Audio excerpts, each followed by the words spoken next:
On est maintenant prêt pour commencer la deuxième partie des présentations et j'inviterai Frédéric Leduc, Immune Biosolutions de Sherbrooke.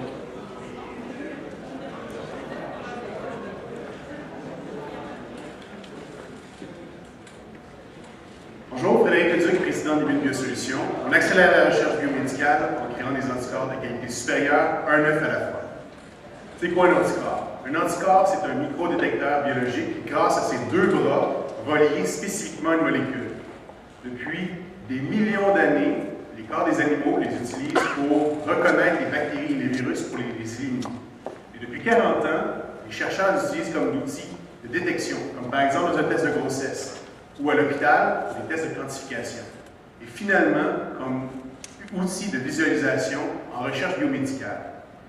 Les anticorps sont vraiment au centre de la recherche biomédicale actuelle. Comme preuve, 18 des 20 derniers prix Nobel de la médecine ont été remis à des recherches qui utilisaient un ou plusieurs anticorps. Le revers de la médaille, c'est que ces anticorps, du moins en grande majorité, sont fabriqués à partir de sang de lapin ou d'organes de souris. De plus, sur le marché, 4 anticorps sur 10 ne fonctionnent pas comme ils devraient, et donc ne reconnaissent pas leur cible exacte. Il y a un grave problème de qualité. Et ceux qui fonctionnent comme ils devraient sont très populaires, donc leur quantité s'épuise petit à petit et ils finissent par disparaître. Donc on a aussi un problème de disponibilité. Le chercheur Fernand-Pierre Gendron de l'Université de Sherbrooke travaille sur la maladie de Crohn. Cette année, il a eu une très mauvaise nouvelle. Dans une publication scientifique, on démontre que les outils qu'il utilise, les anticorps qu'il utilise pour faire sa recherche ne sont pas bons. Donc aucun sur le marché ne fait ce qu'il devrait. Donc, ça met en péril sa recherche. Le docteur Fernand-Pierre Gendron n'est pas tout seul. En fait, un chercheur sur 4 n'a pas les outils qu'il a besoin, n'a pas les anticorps pour faire sa recherche. Mais tous les chercheurs nous parlent du temps, de l'argent. Ils investissent non pas en recherche, mais à valider les anticorps qu'ils utilisent. Voici notre solution. Créer des anticorps à partir d'œufs d'autruche et de poulet. Avec notre mode unique de production, on est capable de produire en très grande quantité, très rapidement, des anticorps plus robustes et plus spécifiques qu'on peut conserver pendant des décennies. Si on compare au standard de l'industrie, qui est le lapin, et qu'on combine 2 à 4 lapins pendant 1 an, on est capable de produire jusqu'à 6,6 grammes d'anticorps. Alors, en récoltant les œufs d'une poule, pendant 1 année, on est capable d'extraire 14 grammes d'anticorps. Et quand on parle de l'autruche, notre mode de production de masse, c'est plus de 200 grammes qui peuvent être générés avec la ponte annuelle. Malheureusement, les lapins, puisqu'on exsanguine les animaux, souvent ils ne survivent pas à la première année de production. Alors que pour la poule et pour l'autruche, ils peuvent pondre pendant plusieurs années, de 3 à 4 ans pour la poule et de 20 à 25 ans pour l'autruche. Et donc, quand on produit un anticorps de bonne qualité, c'est un champion pour très longtemps. Non seulement on a un mode de production unique, mais au niveau de la production, comment on fait les anticorps, on a amélioré la façon de faire. Et dès le début, on a mis en place une équipe d'experts qui vont créer le meilleur design pour créer l'anticorps le plus approprié.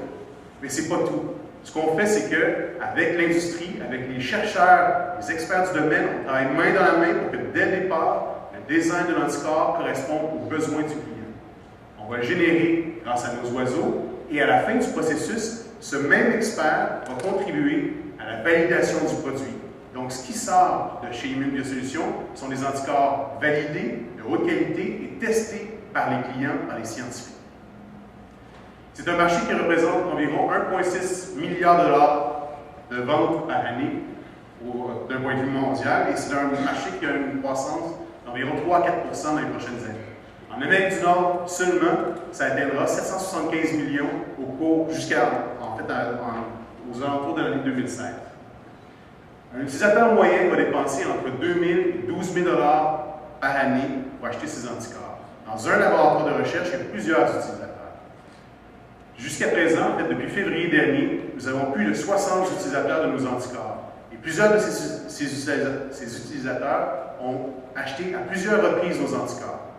Nous comptons acquérir plus de 500 clients au cours de l'année 2014 avec un nouveau catalogue et pour atteindre 1000 utilisateurs en 2015.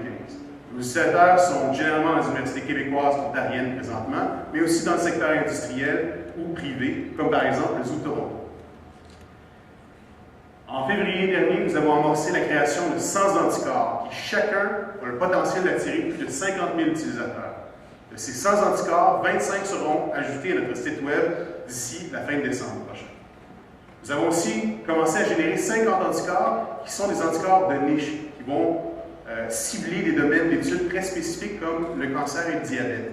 Ça attire moins d'utilisateurs, mais leur impact sur la recherche biomédicale est énorme. Immune Biosolutions a été créé par 3 finissants de l'Université de Sherbrooke. 3 étudiants au doctorat qui ont vécu les pires moments avec les anticorps et quelques bons moments. Et c'est à ce moment-là qu'on a décidé de s'unir pour créer une nouvelle façon de créer des anticorps. On s'est entouré d'une équipe d'experts pour créer les meilleurs anticorps possibles. Immune Biosolutions a été récompensé à plusieurs occasions. Notamment, en juin dernier, on a gagné le Grand Prix, le prix, toutes catégories confondues, du concours québécois en entrepreneuriat lors de la 15e édition, pour la qualité de notre plan d'affaires et l'originalité de notre entreprise.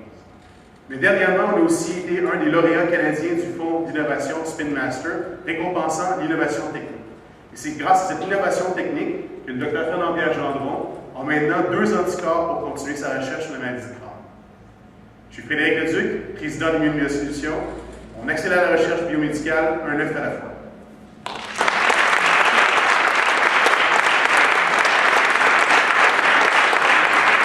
Merci Frédéric.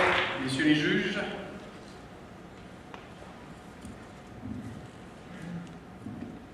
Je vais commencer par un feedback, puis ça pour un peu tout le monde aussi.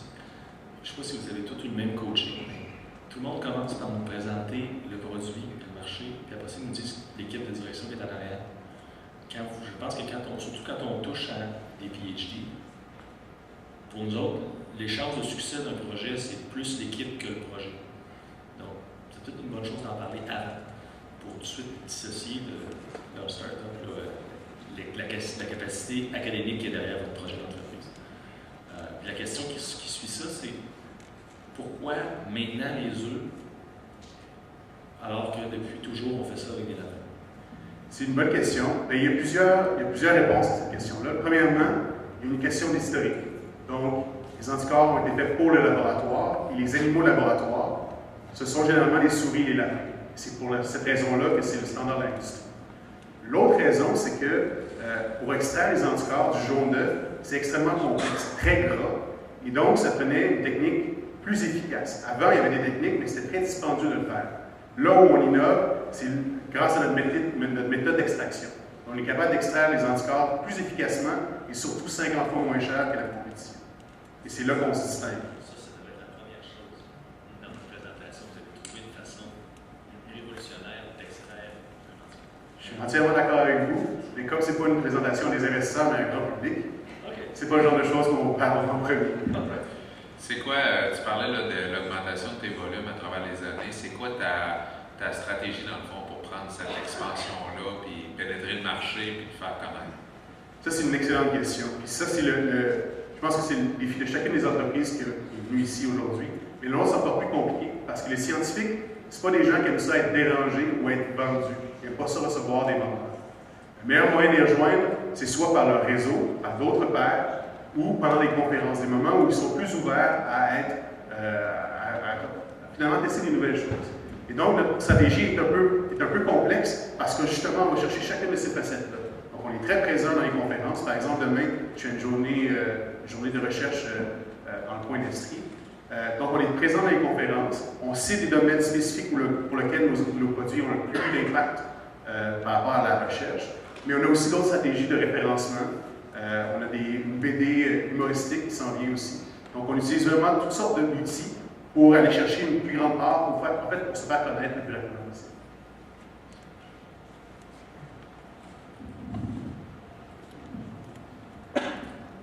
Alors, juste pour être clair, sont 50% moins chers pour l'intégrale, oui. Oui. Mais est-ce qu'il y a une meilleure qualité aussi? Tu peux expliquer un petit peu? Oui, bien sûr. C'est un processus biologique. Et je peux faire la même chose avec une poule, avec une autre poule, puis ça va pas donner le même résultat. Donc, pour nous, l'économie qu'on fait dans notre processus de fabrication, on l'investit en partie dans la validation. Donc, à la fin du processus, pour s'assurer que le produit est de haute qualité. Donc, c'est un transfert finalement vers une plus grande qualité. Il y a certains produits qui ne sortiront jamais de nos laboratoires, qui vont être testés et on sait très bien qu'ils ne fonctionneront pas, il faudra les recommencer et refaire le design. Et ça fait partie de la business. Et ça fait partie aussi de ces 4 sur 10 qui ne fonctionnent pas. Nous, on se refuse de mettre un produit de mauvaise qualité sur le marché. Et donc, l'investissement, l'économie de fabrication, on l'investit dans la qualité. Alors, c'est 10 sur 10? Non, on n'est pas sur 10 sur 10. Pendant très longtemps, on était sur 10 sur 10. On a eu quelques exceptions, mais la plupart du temps, on a un produit qu'on a abandonné pour de vrai, qu'on va recommencer. Mais généralement, on réussit bien, on est très chanceux. Je sais que c'est un peu difficile à comprendre pour la plupart des gens, mais ce n'est pas des mathématiques. Donc, si je donne un vaccin aux 4 jurys contre la grippe, bien, il y en a peut-être un des 4 qui ne répondra jamais. Et ça, on ne peut pas rien faire avec ça. Donc, il y a une partie d'incertitude dans ce qu'on fait. C'est pour ça que d'avoir une équipe compétente dès le début, ça fait la différence. Ça évite les 4 sur 10. On dirait que vous travaillez beaucoup avec la cliente pour produire chaque fois. Mais quelles sont les économies de scale? Parce que je me demande si, par exemple, ça va réduire vos marges de profit. Est-ce que c'est une business scalable ou est-ce que chaque fois on a une nouvelle finance, il faut dépenser beaucoup de human resources pour produire le produit? Ça demande des ressources au début. Mais grâce à un mode de production qui est énorme, la rentabilité vient un petit peu plus tard. Donc, on est prêt à investir un peu plus au début, mais dès que le produit est de bonne qualité, on a convaincu le premier client, ce premier client-là parle à tous ses collègues qu'il a un bon anticorps, il a sa démarre. C'est pour ça qu'on passe beaucoup de temps avec ce premier client-là et on favorise, avec le nouveau site web, on va favoriser le référencement parce que c'est la clé en sciences. Ça se propage très rapidement de collègue en collègue. Si vous voyez une publicité dans une revue, c'est pas sûr que vous allez la croire. Si votre collègue vous dit qu'il l'a testé et que ça marche, là vous allez l'acheter. Est-ce que vous avez une estimation de votre marge de bénéfice? Et énorme. C'est énorme. Énorme.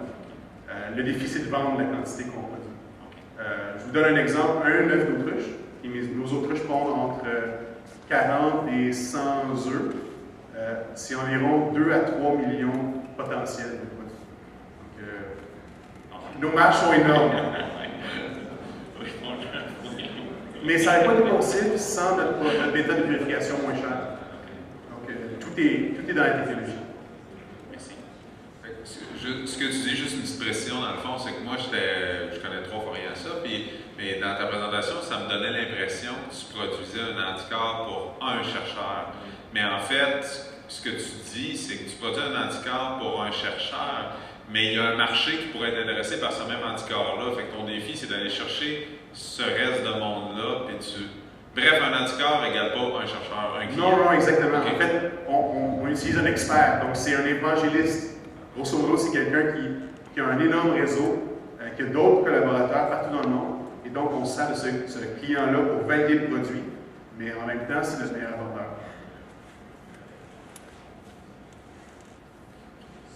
Beaucoup, Frédéric.